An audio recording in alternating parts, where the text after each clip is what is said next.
face and beat him, and others struck him with the palms of their hands. Wow.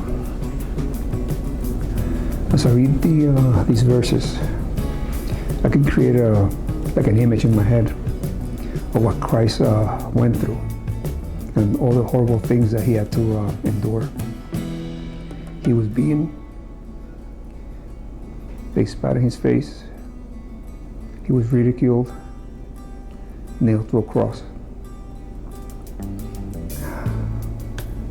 If you're listening right now, and you find yourself that you're feeling alone, feeling not loved, I just want to tell you that Christ loves you. The proof of his love, you could find it in his sacrifice on the cross.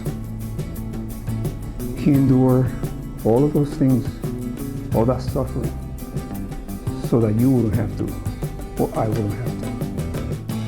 He did it all because he loves you. And there is no greater love than to lay down one's life for his friends, like Christ did.